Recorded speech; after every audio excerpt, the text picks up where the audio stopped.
All right, welcome to another deep dive, everybody. Today we're going to be tackling something a little bit different.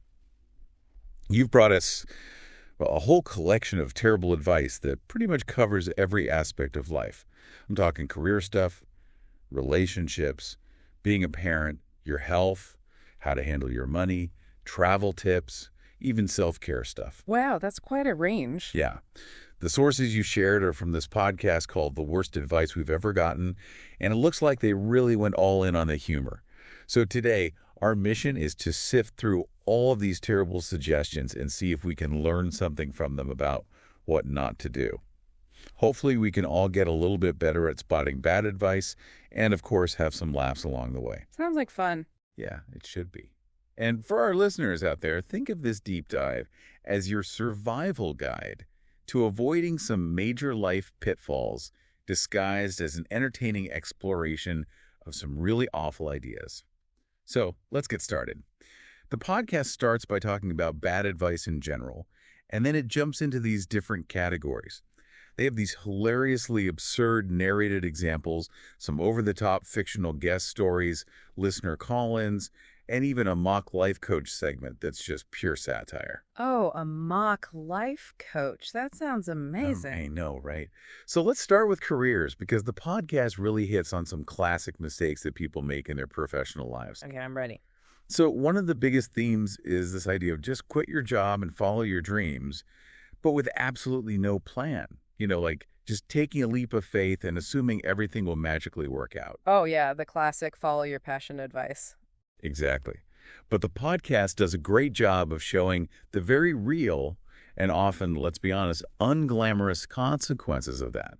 Like living off ramen noodles, having to explain what you're doing now to everyone at the coffee shop. Yeah, that's the worst. Right. And they point out that this fallacy often comes from this super romanticized view of work that just ignores the need for, financial stability and a well-thought-out transition. It's like people forget that bills still exist when you're following your dreams. Exactly. They even contrast this with the story of Steve Jobs, implying that these overnight success stories are like the norm, when in reality, they're clearly the exception. Yeah, it's easy to get caught up in those stories and forget how rare they actually are. Totally. Okay, so building on that unrealistic expectation, the podcast also tackles the whole start a business without worrying about the details, customers will come fallacy. They paint this hilarious picture of someone who has a vague idea, but no marketing plan, no business plan, no website, basically, just setting up shop and hoping for the best. It's like they think customers will just magically appear out of thin air. Right. They even have this sound of a phone ringing and then it's just a wrong number message, which I think perfectly captures the reality of that situation. It's funny, but also kind of sad because, there are people out there who actually try to do that. Oh, I'm sure there are. Okay, so then there's the siren song of take any job just to get your foot in the door, you'll figure it out later.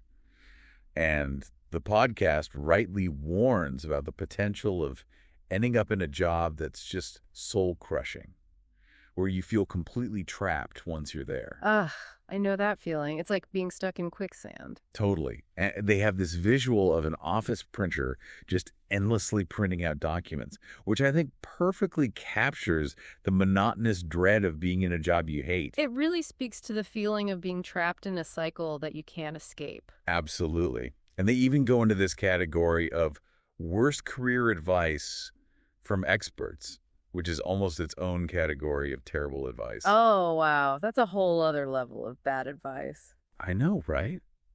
And one of the worst offenders in this category is the idea of dropping out of school to start a startup, but with absolutely zero real-world experience. Yeah, that's just asking for trouble. Right. Like you're setting yourself up for failure. Yeah.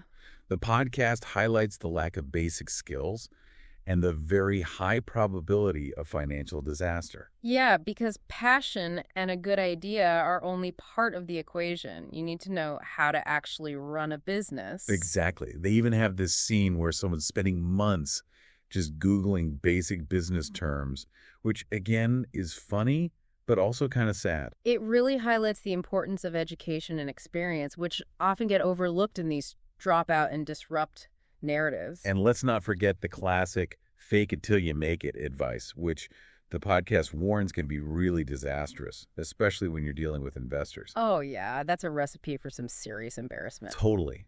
The potential for very public and very humiliating failures is huge. So yeah, definitely not advice you want to follow. It's like they're encouraging people to build a house of cards that's just waiting to collapse. Exactly. So moving on from careers, let's talk about relationships, because apparently everyone has an opinion on how to find love and make it last, even if that opinion is terrible. Oh, I know. Relationship advice can be a minefield. Seriously. And the podcast starts off with this absolute gem. Never text first if you love them. Wait, what? That's ridiculous. I know, right? It's like playing some kind of weird emotional game where the prize is more silence. Who thought that was a good idea? I have no idea. But they actually have a whole scenario built around this where someone goes on a great date and then follows this rule and ends up sending a, "Hey, are you alive?" text after days of silence. Oh my God, that's so cringeworthy. I know, right? And the podcast really highlights how this kind of rigid rule can just completely sabotage a budding connection. It's like they're saying vulnerability is a weakness, which is so counterproductive to building a healthy relationship. Totally. Okay, so then there's this even more bizarre suggestion to always fight in public to keep the relationship strong. Wait, what? Fight in public? I know, it sounds insane. But the logic is apparently that public arguments lead to more passionate makeups, which just makes no sense. That's just, no. They have this image of a couple having a screaming match in a cafe, which, I mean, can you imagine? It would be so awkward for everyone involved. I can feel the secondhand embarrassment already. Right. It just completely ignores the fact that healthy conflict resolution requires privacy and respect. Not to mention the fact that it would probably make other people uncomfortable. Totally. Okay, so moving on from relationships, let's talk about parenting advice, because everyone and their mother seems to have an opinion on how to raise kids. Oh yeah, unsolicited parenting advice is the best. The podcast dives into some truly questionable suggestions, starting with the classic, just let your kid eat candy all day. Wait, seriously? That's terrible advice. I know. They describe this sugar-fueled chaos kids climbing curtains, launching themselves off the couch. And it's both hilarious and terrifyingly accurate. It's like they're picturing a real-life version of Willy Wonka's chocolate factory, but with less singing and more screaming. Totally. It's like they're completely disregarding any concept of nutrition or the long-term health consequences. Not to mention the potential for a massive sugar crash and an epic meltdown. Right. And then there's the sneaky mix vegetables into their chocolate pudding trick. Oh, I've heard of that one. It's supposed to be this clever way to get kids to eat their veggies. Exactly. But the podcast points out that it's basically just deception. You're still giving them a ton of sugar, and you're not actually teaching them to like vegetables. Yeah, it's like a Trojan horse of vegetables, but ultimately it's still a sugar bomb. Exactly. And finally, in the parenting realm, they tackle the put them in timeout with no explanation method. I feel like I've seen that one in action, and it never ends well. Right. The podcast argues that this approach misses the opportunity to actually teach the child anything. It's just punishment, not learning. Yeah, because kids need to understand why they're being punished in order to actually change their behavior. Exactly. Okay, let's shift gears to fitness and health advice, which is another area where there's a lot of really bad advice floating around. Oh, for sure. Fitness and health trends are a breeding ground for bad advice. Absolutely. And the podcast starts with this gem. Eat only grapefruit for 3 weeks. Oh my God, the grapefruit diet.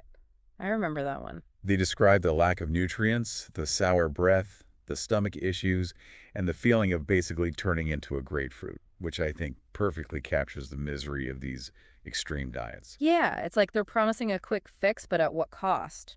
Your sanity and probably your digestive system. Totally. And then there's the equally misguided, eat a whole avocado every day for a flat belly myth. Wait, aren't avocados healthy? They are, but they're also high in calories and fat. The podcast points out that eating a whole avocado every day could actually contribute to weight gain. Oh, I see. So it's all about moderation. Exactly. Avocados are great, but they're not a magic bullet for weight loss. Good to know. Okay. Now let's move on to the wonderful world of bad financial advice. Huh. This is where things can get really scary. Seriously.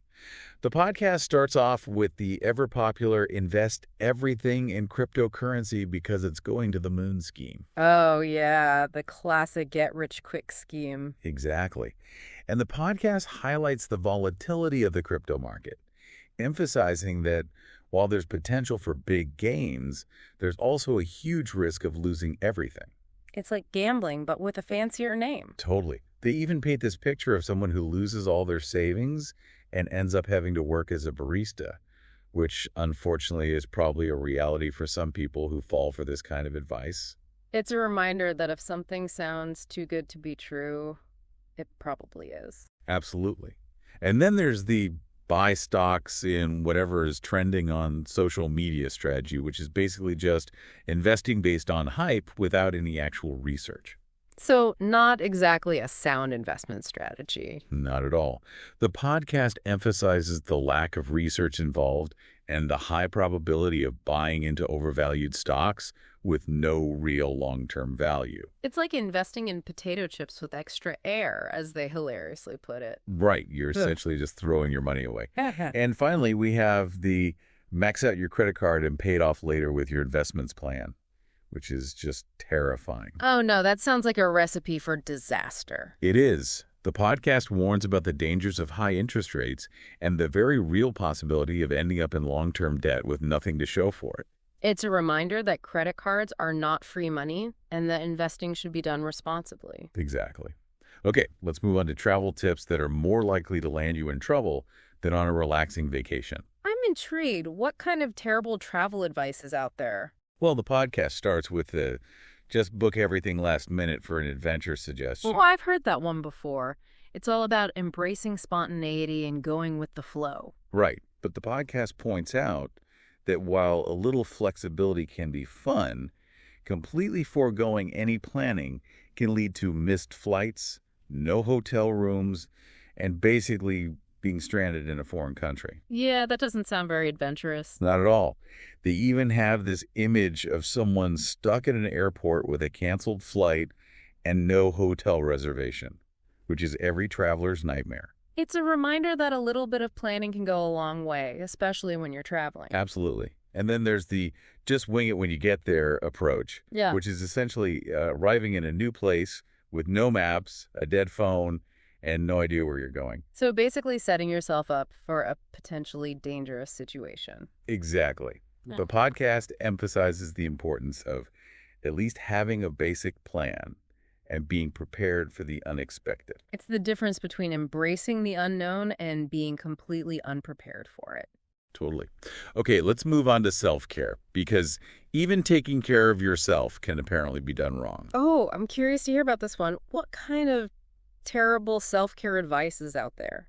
Well, the podcast starts with the ever-popular 10-day juice cleanse for amazing results, promise. Oh, yeah, the juice cleanse. I've heard of that one.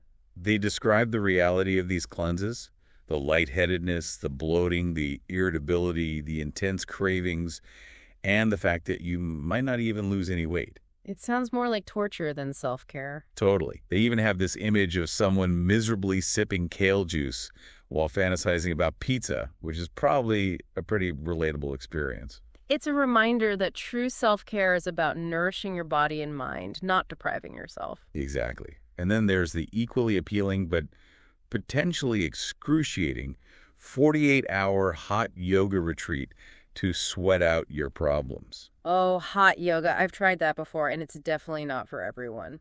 The podcast highlights the extreme discomfort and potential for physical distress that can come with these intense retreats, which is the opposite of what self-care should be. Yeah, self-care should leave you feeling relaxed and rejuvenated, not like you've just run a marathon in a sauna. Exactly. They have this image of someone fanning themselves with a yoga mat and wishing they were anywhere else, which is not exactly the picture of serenity. So maybe stick to a less intense form of self-care. Definitely. Okay, now let's dive into some of the worst advice ever, courtesy of listener submissions. Whoa, this should be good. The first one is never save for retirement because you're young. Oh my God, that's terrible advice. I know, right? The podcast points out the future financial insecurity that this kind of advice guarantees. Yeah. It's like they're saying, just ignore the power of compounding and the importance of long-term planning. It's a recipe for ending up broke in your old age. Totally. Then there's the equally misguided, always take the first job offer as a sign from the universe. Oh, wow. That's putting a lot of faith in the universe. I know, right? The podcast sarcastically points out that basing a major life decision like your career on some vague notion of cosmic alignment rather than practical considerations like work environment and job satisfaction is probably not the best idea. It's like saying just ignore your own intuition and hope for the best. Exactly. And finally, we have the baffling wear super casual clothes to a job interview to show you're relaxed and confident. Wait, what? Wear sweatpants to a job interview. I know, it sounds insane, but apparently that's the advice someone actually received. Wow, that's just, no. The podcast nails the unprofessionalism of this, emphasizing that while being comfortable is important, a job interview is a formal situation where you want to make a good impression. It's like showing up to a wedding in your pajamas. Exactly. No. Okay, now let's talk about the life coach who will apparently ruin your life. Oh, this is the mock life coach segment, right? Yep.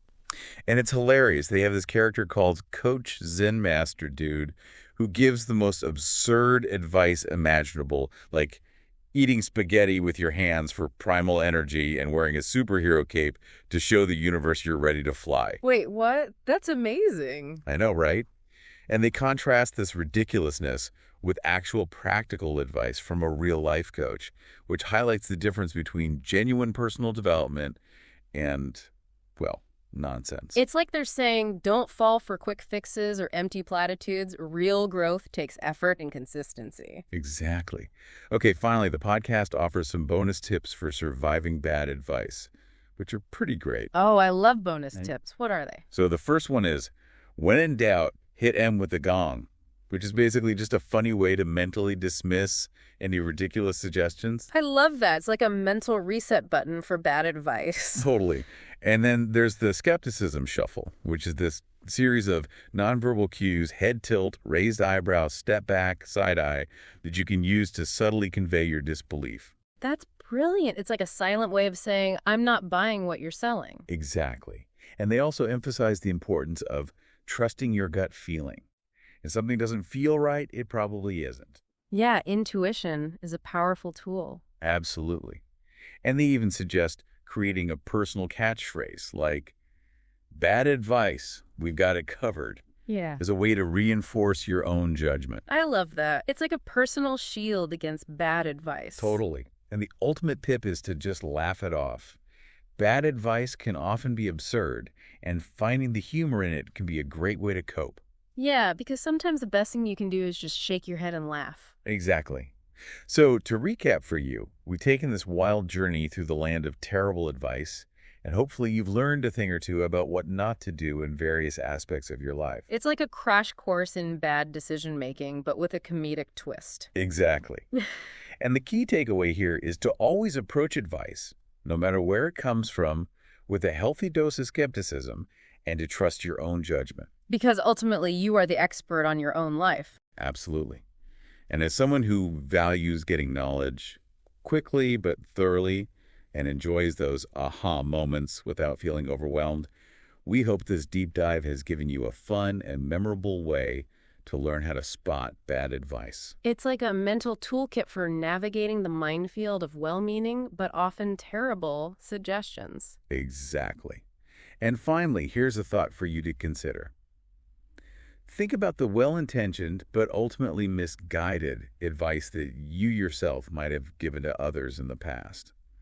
What were the beliefs behind that advice, and what did you learn from how things turned out? Maybe reflecting on our own missteps and giving advice can actually help us become even better at recognizing and avoiding bad advice for ourselves. That's a great point. It's like learning from our own mistakes and helping others avoid making the same ones. Exactly. Thanks for diving deep with us. My pleasure. All right, until next time. See you then.